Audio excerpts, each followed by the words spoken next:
Hello friends, welcome to KK education. आज हम cognitive development theory के प्री ऑपरेशनल स्टेज को डिस्कस करेंगे। पिछले दो स्लाइड्स में भी हमने कॉग्निटिव डेवलपमेंट थ्योरी को पढ़ा है, जिसमें सबसे पहले वीडियो में बेसिक कॉन्सेप्ट्स को हमने देखा था, सेकेंड वीडियो में सेंसरी मोटर स्टेज को देखा था, और ये थर्ड वीडियो है जिसमें हम pre operational stage of cognitive development के बारे में पढ़ेंगे।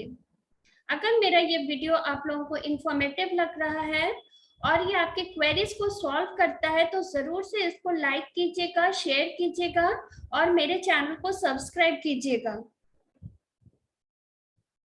तो हम स्टार्ट करते हैं प्री ऑपरेशनल स्टेज से आज के वीडियो को। प्री ऑपरेशनल स्टेज जो है वो 2 साल की उम्र से स्टार्ट होता है और 7 साल की उम्र तक बना रहता है। Child begins to replace the direct action in the form of sensory or the motor exploration with the symbols. यहाँ पे मोटर और सेंसरी एक्सप्लोरेशन है। जैसे पिछले वीडियो में हमने देखा था sensory motor stage. Sensory motor stage में उसका अनकोऑर्डिनेटेड रिफ्लेक्सेस था और उसकी मोटर एक्टिविटीज जो थी वो एज अ होल थी, उसमें इलॉजिकल था। इसमें भी इलॉजिकल है, लेकिन थोड़ा सा इसमें ग्रोथ हो जाता है बच्चे का। तो किस तरह से हम देखते हैं, this stage can be further divided into the pre conceptual phase and intuitive phase. तो सबसे पहले हम प्री कॉन्सेप्चुअल फेज को देखते हैं। This is the phase of rudimentary concept formation. Children seems to identify objects by name and put them into certain classes. पिछले जो stage था सेंसरी मोटर स्टेज, उसमें लैंग्वेज का एब्सेंस था, उसमें सिर्फ सेंसरी और मोटर एक्टिविटीज था, पर वहां पे भाषा नहीं थी। वो किसी चीज को पुकार कर नहीं बुला सकता था। लेकिन यहाँ पे भाषा की उत्पत्ति हो जाती है और वो अलग अलग ऑब्जेक्ट्स को अलग अलग नामों से जानने लगता है और उसको क्लासिफाई करने लगता है। लेकिन यहाँ पे जो क्लासिफिकेशन है वो इलॉजिकल और इमेजिनरी होता है। तो किस तरह से होता है हम यहाँ देखते हैं। For example, they think all the men are daddy, all the women are mummy and all the dogs are Montu. कहने का मतलब यह हुआ कि आप अक्सर ये देखते हैं कि वो अब ये तो समझने लगा है कि ये जो सामने व्यक्ति खड़ा है ये डैडी है, पर इस तरह के सिमिलर स्ट्रक्चर के जितने भी व्यक्ति उसको नजर आते हैं, जितने भी मेन है, वो सबको डैडी ही समझता है। मतलब वो नेमिंग करना सीख रहा है, वो क्लासिफाई करना सीख रहा है। पर यहाँ पे नेमिंग और क्लासिफिकेशन जो है वो इलॉजिकल है। अब हम देखते हैं their mode of the thinking reasoning is illogical and is at this stage. यहाँ पे हम देखते हैं कि ऑफन वो मिस्टेक करने लग रहा है। मिस्टेक इन द सेंस, हम प्रीवियस में ही आप लोगों से इस बात पे चर्चा की है कि वो हर व्यक्ति को डैडी कहने लगता है और हर वुमेन को मम्मी कहने लगता है। और इनका जो रीजनिंग है वो नाइदर इंडक्टिव होता है ना डिडक्टिव होता है। जैसे कि जब हम रीजनिंग करते हैं तो उसको कई तरीके से उस प्रॉब्लम को सॉल्व करने की कोशिश करते हैं, एक सॉल्यूशन पर आते हैं और एक सॉल्यूशन से कई तरीके के सॉल्यूशन तक हम जा सकते हैं। इसी को हम इंडक्टिव और डिडक्टिव रीजनिंग के रूप में जानते हैं। तो उनका थिंकिंग जो है वो इंडक्टिव या डिडक्टिव नहीं है, बल्कि इलॉजिकल है। अगर उसको ये कहा जाए कि ये काऊ है और क्योंकि इसके 4 पैर हैं और इसकी लंबी सी पूंछ है, इसलिए इस जानवर को काऊ कहा जाता है। तो उस तरह के जितने भी एनिमल होंगे वो सबको काऊ कहेगा। तो यहाँ पे हम देखते हैं कि उसकी रीजनिंग इलॉजिकल है। उसके बाद नेक्स्ट पॉइंट आता है कि their thinking is sometime too imaginative and far from the reality. they are unable to distinguish between the living and the non-living objects, है ना। तो हम अक्सर देखते हैं कि बच्चे के लिए कोई भी सामान एक खिलौना बन जाता है, क्योंकि उसका जो बिहेवियर है बहुत इमेजिनेटिव होता है। ब्लॉक ऑफ वुड, अगर हम उसको एक लंबा सा टुकड़ा दे दे वुड का, तो वो कई बार घोड़ा बन जाता है और उसके लिए मोटरसाइकिल बन जाता है। और जो उसके हाथ में जो डॉल रहती है वो एक बेबी, उसको लगता है कि ये बेबी है। और यहाँ पे हमने लिखा है कि they are unable to distinguish between the living and the non living objects. तो living and the non living objects को यहाँ पे वो डिस्टिंग्विश भी नहीं कर पा रहा है। वो एक लकड़ी के टुकड़े को हॉर्स समझ ले रहा है और डॉल को, जो कि जीवित नहीं है, उसको जीवित समझने लग रहा है। और अक्सर बच्चे इस तरह से बिहेव करते हैं कि डॉल जो है रोती भी है, सो भी जाती है, बीमार भी पड़ जाती है ना, उसको ड्रीम भी करती है। तो everything what ever he does, जो भी एक ह्यूमन बीइंग कर रहा है, जो भी एक लिविंग ऑर्गेनिज्म कर रहा है, वो बच्चा यही सोचता है कि जो निर्जीव प्राणी है वो भी वो सारे स्टेजेस से गुजरते हैं। तो जीवित और निर्जीव प्राणियों में वो कोई भेद नहीं कर पाता।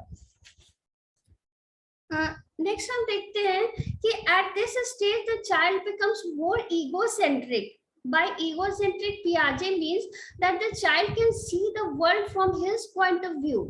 वो बहुत ज्यादा ईगोसेंट्रिक है। यहाँ पे मेरा, मैं, मेरी मम्मी, मेरे पापा, हाँ, मेरा सामान, मेरा खिलौना, एवरीथिंग, वो ईगोसेंट्रिक है। हर चीज वो उसके तक ही केंद्रित है। हाँ, तो the child can see the world from his point of view. He cannot think that the people may have the different opinions. कई बार ऐसा होता है ना कि वो कभी ऐसा नहीं सोचते हैं कि अलग अलग व्यूज, अलग अलग लोगों का अलग अलग ओपिनियंस हो सकता है, अलग व्यूज हो सकता है, उनकी अपनी सोच हो सकती है, वो अलग तरीके से बिहेव कर सकते हैं। नहीं, उनको जिस तरीके से जीना है, उनको जो करना, अभी मुझे खेलना है तो अभी मुझे खेलना ही। तो उनकी ईगोसेंट्रिक की अवस्था होती है इस स्टेज में। They are too imaginative, their reasoning is illogical and they are egocentric. अगर बारिश हो रही है तो बारिश उसको डिलाइट करने के लिए हो रही है, अगर सन है तो उसके लिए राइज हो रहा है। They are too much egocentric. Now next, he considers that the sun and the moon are following him, rain falls to delight him, and obviously what exists in the external environment is especially meant for him. जो कुछ भी है वो सब कुछ उसका है। Next हम इंट्यूटिव फेज को देखते हैं। इंट्यूटिव फेज में at this stage the child progresses towards the formation of various concepts at more advanced level. Intuitive stage से ही आप समझ सकते हैं, पहला जो है वो इंट्यूटिव स्टेज नहीं है। यहाँ पे इंट्यूटिव स्टेज कुछ संकेतात्मक की बात हम कह सकते हैं, जिसमें पूरी तरह से लॉजिकल नहीं है, लेकिन वो जैसा सोचता है, जैसा समझता है, उस तरह से वो रिएक्ट कर रहा है। At this stage the child progresses towards the formation of the various concepts at more advanced level. For example, now he will agree that the apple, orange and the banana are all fruits despite of their difference in the shape, color or taste. अब वो यहाँ पे realise करता है कि अलग अलग shape है अलग अलग फ्रूट्स का, उसका टेस्ट अलग है, उसका कलर अलग है, लेकिन फिर भी वो फ्रूट्स की कैटेगरी में आता है। यहाँ पे उनकी इंडक्टिव और डिडक्टिव थोड़ी रीजनिंग स्टार्ट हो जाती है, जो कि प्री कॉन्सेप्चुअल फेज में नहीं रहता है ना। वो नहीं समझ पाता है, वो कैटेगराइज लॉजिकली नहीं कर पाता है, लेकिन यहाँ पे थोड़ा सा लॉजिकल वो हो जाते हैं। उसके बाद ही थिंक्स और source at this stage is carried out in the intuition rather than in accordance with any logical rule. Intuition के बेसिस पे यहाँ पे उन लोगों का थिंकिंग रहता है, जबकि कोई लॉजिकल रूल नहीं रहता। अब यहाँ पे हम जब देखेंगे ये नेक्स्ट पॉइंट को, तो आपको ये पॉइंट समझ में आ जाएगा कि यहाँ पे कोई लॉजिकल रूल नहीं है, सिर्फ इंट्यूटिव यहाँ पे उनका थिंकिंग कैरी आउट होता है, और ये किस तरीके से है। तो यहाँ देखिए, two main cognitive characteristics are absent at this stage, namely reversibility, ability to reverse conservation,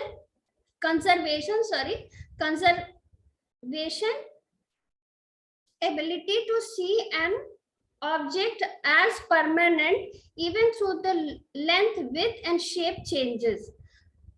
यहाँ पे दो कैरेक्टरिस्टिक एब्सेंट रहता है, जैसे कि सेंसरी मोटर स्टेज में लैंग्वेज एब्सेंट था, उसी तरीके से प्री ऑपरेशनल स्टेज में दो इसके कैरेक्टरिस्टिक्स एब्सेंट रहते हैं चाइल्ड में। वो है ability of reversibility and ability of conservation. तो एबिलिटी ऑफ रिवर्सिबिलिटी कहने का क्या अर्थ हुआ, यहाँ पे एबिलिटी ऑफ रिवर्सिबिलिटी कहने का अर्थ ये हो गया कि अगर ए बी की सिस्टर है तो बी भी ए की सिस्टर होगी, ये बात उसे नहीं समझ में आता है ना, या रिवर्स नहीं कर पाता है किसी भी बात को। तो ये हो गया उसका एबिलिटी टू रिवर्स। और दूसरा है conservation, ability to see the object as permanent even through the length, width and shape changes. Length, width और शेप उसका चेंज अगर हो जाता है तो भी वो जो चीज है वो तो वही रह जाती है, इस चीज को वो नहीं समझ पाता है। तो रिवर्सिबिलिटी का तो सबसे सटीक एग्जांपल यही रहता है हमेशा कि अगर ए बी की सिस्टर है तो बी ए की सिस्टर होगी, ये बात उसे समझ में नहीं आता है। अगर वो उसका कोई भाई है तो जो जिसको वो भाई कह रहा है वो खुद भी तो उसका भाई हुआ, इस चीज को वो नहीं समझ पाता है, वो रिवर्स नहीं कर पाता है। This kind of the reasoning is not present in them. I experiment हमने यहाँ पे लिखा है, इसको आप सब पढ़िए। A child belonging to the pre-operational age is 5 years old is shown to add, sorry, some typing mistake is there, identical container filled with same quantity of colored water. The child will agree that both have the same amount. Now the experiment for the water for one container into the corner but the narrow container। मैं आप लोगों को ये बताना चाहूंगी यहाँ पे कि दो कंटेनर में अगर कलर्ड वाटर रखा जाए जिसका शेप सेम है, 2 ग्लास ऑफ वाटर है, 2 glass of water is there, और दोनों ग्लासेस जो है उसका जो साइज है वो सेम है, दोनों में कलर्ड वाटर इक्वल अगर भर दिया जाए और बच्चे से पूछा जाए कि किसमें पानी ज्यादा है क्वांटिटी के बारे में, तो वो कहेंगे दोनों में बराबर है। लेकिन अगर एक ग्लास ऑफ वाटर को फिर दूसरे में उसके सामने ही पोर किया जाए और वो जो ग्लास ऑफ वाटर वो थोड़ा टॉलर साइज का है, एक जो टॉलर साइड है पहले वाले के कंपैरिजन में दूसरा वाला ग्लास जो है वो टॉलर है, और उसमें अगर डाल दिया जाए पानी को और तब बच्चे से पूछा जाए कि किसमें पानी ज्यादा है, तो बच्चा यही कहेगा कि टॉलर वन में ज्यादा पानी है, क्योंकि देखने से उसे ऐसा लगता है कि टॉलर वन में ज्यादा पानी। तो यहाँ पे हम देखते हैं कि जो पानी जो रीजनिंग है वो रीजनिंग बहुत ही इलॉजिकल होता है इंट्यूटिव फेज में, या फिर प्री ऑपरेशन और टोटल प्री ऑपरेशनल फेज में जो रीजनिंग होता है वो इलॉजिकल होता है, लॉजिक नहीं है उसमें। अगर इसी एग्जाम्पल को हम कॉन्क्रीट ऑपरेशनल में देखते हैं तो हम वहां पे देखते हैं कि बच्चा बता सकेगा कि किस में पानी ज्यादा है, या फिर दूसरे वेसल में पानी को डालने के बावजूद भी ये बात वो कहेगा कि दोनों में पानी बराबर है। क्योंकि वहां पे उनकी जो सोच होती है, जो थिंकिंग होती है, उसमें लॉजिक आ जाता है। लेकिन प्री ऑपरेशनल में लॉजिक इलॉजिकल होता है, इमेजिनेटिव होता है। इसीलिए वो जो देखने में उसको लग रहा है, जो इंट्यूशन में से उसको लग रहा है कि इसमें पानी ज्यादा है, उसको वो कह रहा है कि इसमें पानी ज्यादा है और पहले वाले में पानी कम है। तो ये प्री ऑपरेशनल स्टेज आज हमने डिस्कस किया। यहाँ पे हम देखते हैं सबसे पहले तो 2 साल से लेके 7 साल की उम्र तक ये है। इसके इस सब it is further divided into the 2 phase, pre conceptual phase, and intuitive phase.